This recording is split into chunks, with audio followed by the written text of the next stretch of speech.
I'm Louisa Wilcox. This is Financially Savvy. I hope to bring to you some interesting insights into business, life, and money. Thank you for listening.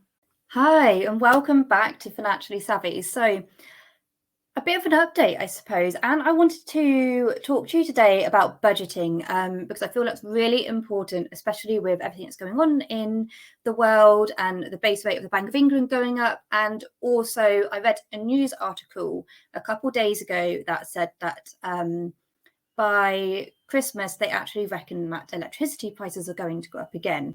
And I'm really hoping that doesn't happen because too many are struggling already. But first of all, a bit of an update for you all, because it's been a while since I did a podcast by myself because I've had some fantastic guests in recently. So I know when I spoke before, I obviously told you about my son needing a double hip reconstruction. He has already had that. So he had that at the beginning of June. And we are now at the stage where he is not allowed to wait there for it's about 4 to 6 weeks, and then we go back into hospital for 2 weeks. So how's things been? The operation, I am so pleased to say, was a massive success. It was heart-wrenching. So we obviously knew it would be between 3 to 6 hours for the op, and we didn't hear anything for 7 hours. So you can imagine myself and my husband were sat there and we just didn't even know what to do with ourselves. But thankfully, the surgeon came and told us that it was a success and he was okay. He did need a blood transfusion, and he was poorly for a few days and needed another blood transfusion. But after that, things got much better and much stronger, and he is doing so well. He's recovering really well. And I'm now on that road to sort of doing a bit of homeschooling and working and all the rest of it. So it's a really interesting time at the moment, but we are the right side of the operation now. We've got through it. We're on the recovery mode, and I just cannot wait, to help my son get stronger again. So he's walking. Make sure you join me on Facebook if you haven't, Louisa Wilcox Strategist, or just search for Louisa Wilcox, and that's Wilcox with 2 L's. And obviously I do share things on there. So if you want to sort of learn more about our journey in that, please do come and connect with me. And you can obviously find out what's going on a bit more there as well. And obviously I'll update you on here too as much as I can. But yeah, so I'm really pleased that's happened. Another update. So I think I spoke before about how I was actually putting into the council to try and get my son into a different school because mainstream isn't quite giving him enough, because he hasn't actually yet had a full proper school year in school because of operations and COVID and all the rest of it. But a special needs school is too much for him, so he can't go down that route. So we need like a middle ground school, and I have found one. Now, I actually have taken my local authority to mediation because they would not amend his EHCP back at the beginning of the year. We've had that mediation, so it's actually the day before his operation, as if it wasn't stressful enough. But hey, it's done. And they have now refused to change it even with the mediation. So I'm actually now looking to take it to tribunal. So as you can imagine, things have been quite full on recently. Let's just say it like that. So that is an update from us or from me and how things are going. And my youngest is doing extremely well, though, bless him. He's obviously had a lot thrown at him and it's been very confusing time. But yeah, he's still giving me lots and lots of cuddles and that. So it's great. And he is just wonderful. We're playing lots of games and that just to obviously keep him like entertained and all the rest of it. So he's brilliant and being so supportive and being so good with his brother. So let's get on to budgeting, Zoe, because obviously at the moment, I think this is a massive topic. It's so important that you budget within your business. Obviously, budgeting within a business is really a major aspect of financial management, and it really has a massive impact on not just your business, but also your personal finances. As an entrepreneur, everything you earn in your business directly impacts your personal finances. The more money you make in your business, like profit, obviously, the more you can take home.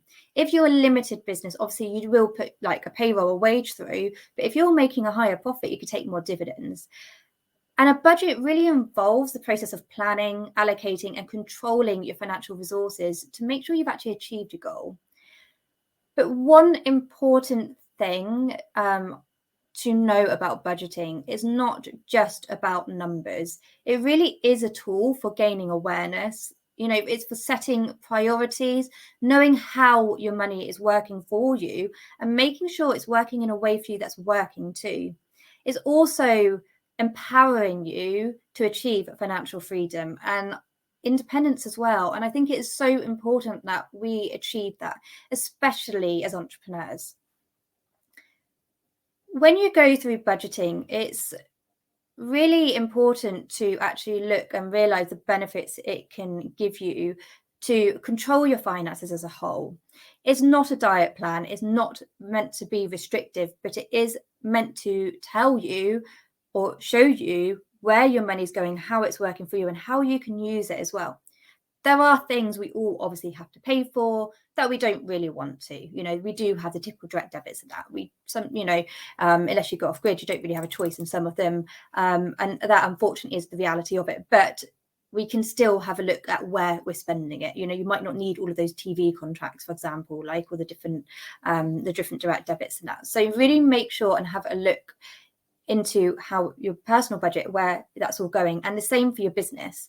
As an entrepreneur, it is so easy. We get shiny syndrome. We go, oh, look, there's a nice shiny course there. We can get that. And there's this over here. And there's all of these things we can buy. And my biggest thing is books. I buy a lot of books, and I have stopped myself because I have a lot to read. I've probably got about 30 books that I need to read. So I keep telling myself that I actually need to read the books I've got before I buy more. And that's business books as well. But the problem is I really struggle with business books. Although they are very good, very useful, and they'll give you a lot of knowledge, they don't attract my attention as much as my fantasy books then. So they take a lot longer to read, whereas a fantasy book I'll read in 2 nights, and then I'll be up till 3 a.m. and go, oh my gosh, where did that time go? And at 6 a.m. I'll be regretting that. But that's where mine goes. And by having a budget and by checking it every week and every month helps you to stay on track. Okay, so a business budget is really the process of estimating and allocating your financial resources and money then to different departments and different areas of your expenses, but also projects that you might be wanting to work on. It might be that you're looking to hire some help in your business, but you need to know how your money is working in your business to be able to do that. It's about really optimizing what you have so that you can actually identify your financial strengths and the weaknesses as well, and also help you with your decision making. And it is such an important aspect, and you need to be doing this from day one. Even if you're not earning much or bringing in much, you still need to be doing a budget, because you need to know how your money is going out. We sign up to a lot of things as well, a lot of 30-day free trials. I know I do. And it's so easy to forget about them. So when you go through your budget, you can look at these and remind yourself as to what you've signed up and go, oh, I didn't recognize that going out. So then if you don't want that direct debit anymore, that contract or the subscription, whatever it is, you can then cancel it. Okay. It's a really great way of knowing how things are working. When we go to our personal finances, because it does impact on that, as I've already said, when we look at our own personal finances and the money that we're bringing in, it can help you also to create personal financial goals. It's something that's not discussed much, but this is so important because it might be you want to buy a home, you might have debt to pay off, you might need to be saving for, well, you should and need to be saving for retirement or your future. Creating your budget and having these goals or intentions then will help you to really actually look at what it is you're doing. So you can actually start investing from as little as £25 a month, and that will grow. And over time, it will get bigger, because investing, and I'm not talking about, not talking about crypto or Bitcoin, but investing is about the long goal, the long gain. So you need to have the money there. Investing should actually technically be boring. So you put your money in there and it does its thing over time, and it takes time to build. So when you're putting little bits every single month, you're actually putting that into the pot and you're investing it into different areas. And then that will, over time, it will grow, and that can help you save for your future. On your retirement, obviously, it does depend as to what stage you are, where you are in your life, because it might be, if you're a bit older, it might be at a point where actually a pension may not be the right step for you. So you could look at other things like assets and that you could actually look at getting, like a house or property is one of the, obviously the better one, like best ones, to actually be able to sell in the future for your retirement. Obviously, you want to be going to a retirement expert to really talk about things like that, or a pensions expert as well. But even if you want to buy a home, you need to have some kind of plan and budget around that. You need to save up your deposit. And then obviously you want to make sure you can afford that every single month, because you do need quite a big deposit to get a home. And, you know, I bought a house with my husband, and I remember it took a long time for us to save up, but it is possible. And at the time, you know, I was actually only working part-time and my husband was working full-time. And we both equally, because we weren't married then, we equally saved up the same amount for the deposit on our house. So we bought it equally. It is possible, but it takes, you just really have to look in your budget and be strict. Paying off debt is one of the biggest ones. Obviously, there's different ways you can pay off your debt. So you can pay off your smallest balance first, which I think is a really nice way of looking at it, because when you pay off your small balance first, it really helps to inspire you to keep paying off more. Or you can pay off the highest interest debt first. That technically is probably the more I'm going to say responsible. I don't mean responsible, but the better way to go in some ways, because obviously when you pay off your higher interest first, then obviously you're not going to be paying as many fees later on. But usually, not always, usually the one with the higher interest is generally a larger balance. So if you pay off the smaller one first, you can see them clearing down, and then just move that money that you're paying off the smallest one to the next one, and they clear off quicker. And that mentally, it looks really good. It makes us feel good. So we keep doing it. So it just depends how you want to do it. Obviously, within that as well, you need to make sure you've got an emergency fund. And this is so, so important. It might be as you're going through the year, as you're going through your life, things change so often. I mean, look at my situation. Back in January, I was, you know, working 6 days a week, and then my son needed a double hip reconstruction. Within my bookkeeping business, I actually got rid of some clients so that now I can be home with him, because, you know, he can't wait there for 4 to 6 weeks, and then we're back in hospital. So we would have been in total in hospital for nearly a month in total. And he's now going to be off school until September. So I'm homeschooling as well. And if I can't get him into the school that he needs for secondary school, which is only a couple of years away, I might actually be homeschooling and working. So for me, it's, you know, my situation has changed quite drastically in just a short amount of time.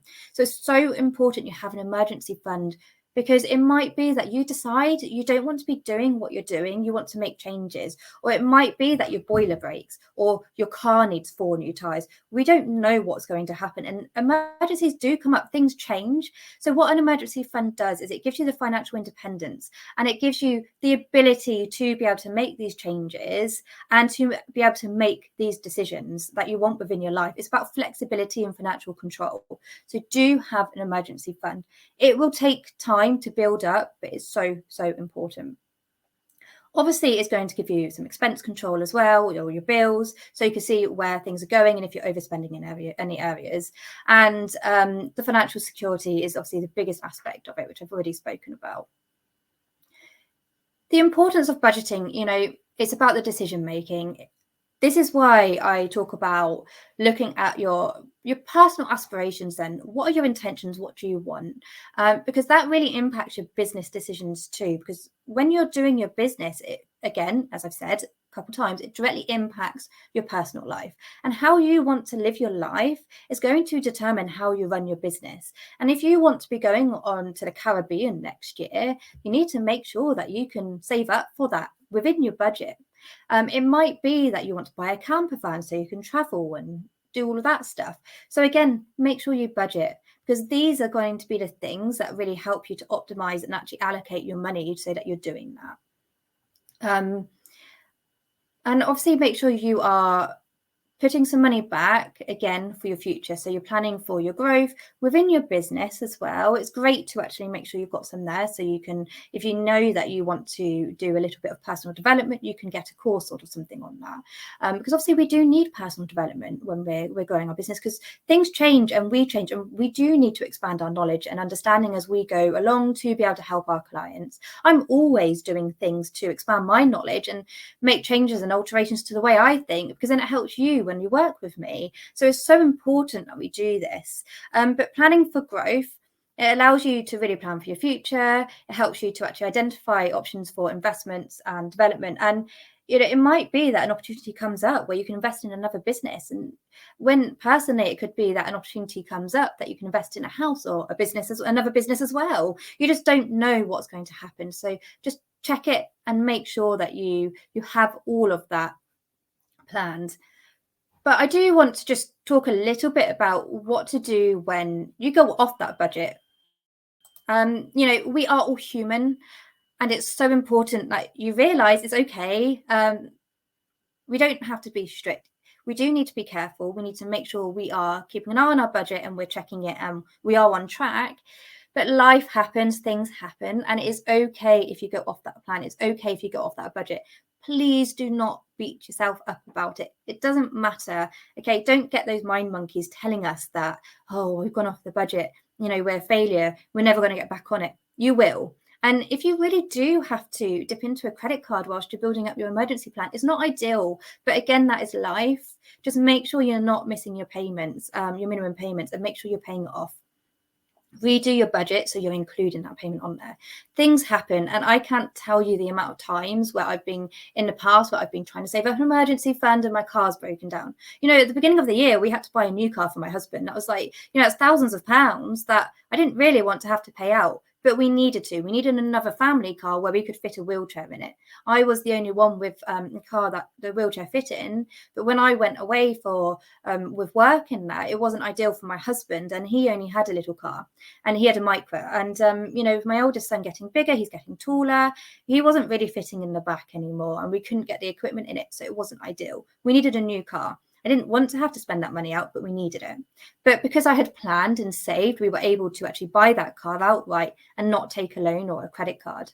And that is the power of budgeting. It does help you, but it's about the long game, and it takes time to build these things. So it is okay if in the meantime things happen and you do have to take out something to get help to pay for it. Just plan it in your budget again, review it and check it.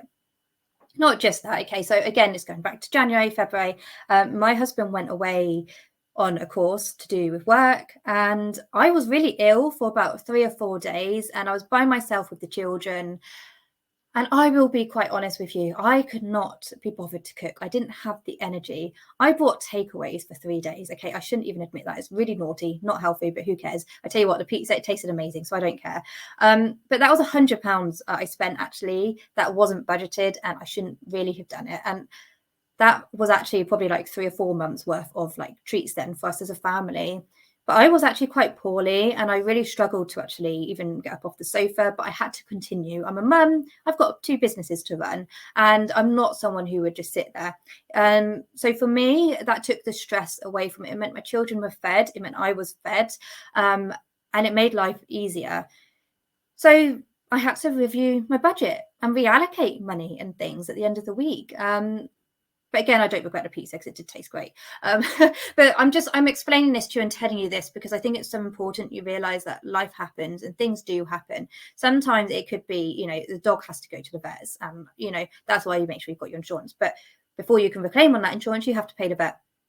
Things like this. So things do happen, and it's okay. Just make sure you get back on the plan and you get back on track. Life is for enjoying. You need to enjoy what you're doing. You need to enjoy where you're going. You have to treat yourself and your family, if you've got one. It is so important we go through this and we remember that we are living, and that you're not just scrimping all the money away, but not enjoying your life as well. I'm a huge mental health advocate, and not just mental, but obviously physically as well. I think it's so important to look after yourself. I'm not saying it's not about weight loss. For me, it is very much about the mental health side. It's about how I feel. It's about how my emotions are when I've exercised. But because of that, I go to boxing once a week and I do lots of different things. And I have a full body massage every 6 weeks. I've got quite severe scoliosis, and I need to exercise to feel good, to make my mind good, to make myself happy and healthy. But it does hurt my back. It hurts my muscles and the way that things move. I have started Pilates, so it helps with some of that. But actually, the reality is I do have to go and see my masseuse every 6 weeks to do a full treatment on my body to stop me being in pain. I could technically have a shoulder, back and neck massage, but I don't want that. I want a full body. So I have it in my budget so I can afford that. That is my self-care. It's something for myself to look after myself, to make me feel good. And it is really important that you do the same and you include some treats in your budget as well. Just make sure you can afford it, make sure it's in there, and be responsible with it. Okay, I'm not going to go and say buy a Lamborghini tomorrow, because let's face it, it's not really going to happen, and it's not the best financial decision, let's say, then, unless you are at that stage where you can afford that. If you can, great, brilliant for you. If you want to do that, go and do it. But if you're like me and you're not at that stage, and actually I don't want a Lamborghini, I live in the West Country, and with the back roads, it just gets scratched to pieces. I don't see the point. I'm not really a car person. I like looking at them, but I don't see the point. But yeah, in the West Country, they're just going to get scratched to pieces. Tractors come down the road, you have to get your car in the hedge to get out of the way. That's the reality of it. So what's the point? But anyway, back on track. If you want, that's what you want, then that's fine, and if you can afford it. So yeah, that's my piece on budgeting, and I really hope it helped you. And it's so important at the moment that we are getting on top of it. Like I said right at the beginning, the base rate of the Bank of England has gone up. That means mortgages, for anyone who's not on a fixed deal, has gone up. Interest rates are rising. And they do think that, or they have said that at the end of the year, electricity prices might increase again. So please get on top of your budget now. Look at how you're spending and where money is going. Make sure you're planning for future wealth. What else can you do to bring in income? Could you create passive income? Can you create other income streams? Do you need more clients? Can you put another offering out? All these things will come out of you creating your budget. And now it is so important to do that. And I'm going to say it. I don't care if it's July. It's not even been my birthday yet. My birthday is actually next week, and I'm going to be 30. How crazy is that? I can't believe I'm going to be 30. I'm very excited. I've got 15 years worth of financial experience, and that's even madder. So I actually worked in a bank at the age of 15. So I've been very lucky, which is why I can share all this wonderful knowledge with you. But I am going to say it, and I apologize. It's Christmas in 5 months. Budget for it. If you haven't created a plan now, start putting money back every single month ready for Christmas. So when you get to December, you can enjoy it without having to suddenly find all the money for it. So please do budget for it and start thinking about it. And I'm sorry, I'm not going to play any Christmas music, not yet. I will at least wait till we get to October. Don't judge me on that. We are massive Christmas fans in my family. But yes, please do start budgeting for it and preparing for it. And let me know how you get on. And there are ways you can work with me if you want support on this. So please do get in contact if you want help with that. And thank you so much for listening. And I will catch up with you all soon. Thank you. Did you know that as well as being a money strategist, I'm also a qualified bookkeeper? And I've actually been working in finance for the last 15 years. I know I don't really look old enough, but I have been. So my favourite thing to do is help fellow entrepreneurs to get on top of their money. And Lord knows the vast majority of us are desperate to get it sorted once and for all, so they can get on top of doing what they do best. Now, I know that if you are trying to get your business finances under control, you don't want to be spending your hard-earned cash willy-nilly, which is why I want to give all my clients the most bang for their buck. I want them to have the best value possible. So right now, if you find yourself in a pickle with money, and let's face it, we never seem to have enough, do we? Then it might be time for you to get some help and accountability. But don't worry, I've got you. In my membership, The Financially Fearless, which is currently at the amazing price of just £15 per month, we get to work as a group on updating our accounts every single month. You'll learn about profit, forecasting, and all those weird and wonderful financial phrases being thrown about and what they actually mean in a really non-jargon and non-technical way. And on top of that, I am a money strategist in your pocket, and every month you get to ask me for my advice as a professional on any aspect of your business finances. This is such amazing value, and one of my members actually said that these things alone makes the Financially Fearless membership the best membership she's part of. And as soon as you've learned how to work with cash flow and you've become confident in making spending decisions, are able to set budgets so that you can invest in your business and, more importantly, pay yourself, then life and business becomes so much easier and less stressful. As well as this, if you want to future-proof your business and really learn about what it takes to make sure that the financial side of your business is as robust as it can be against economic and personal changes, I also have an intensive 6-week program called Leverage Your Finances, which will not only allow you to create more profit without needing more clients, it will give you a complete financial plan to ensure you are building your business in a way that aligns with your personal wants and needs. You do not have to be a 6-figure business owner to be profitable and live your life how you want. If you want to achieve that, that's fab too. But just imagine in the space of 6 weeks, you could stop leaving money on the table and be putting more in your pocket, a skill that would be useful for the whole of your business life.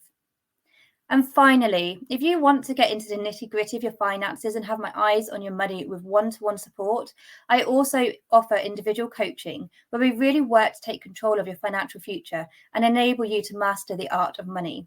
I help you to gain a positive mindset, and you'll gain a deep understanding of your business finances, take control of your personal finances, maximizing profitability, and create a solid financial foundation, helping you to create long-term wealth.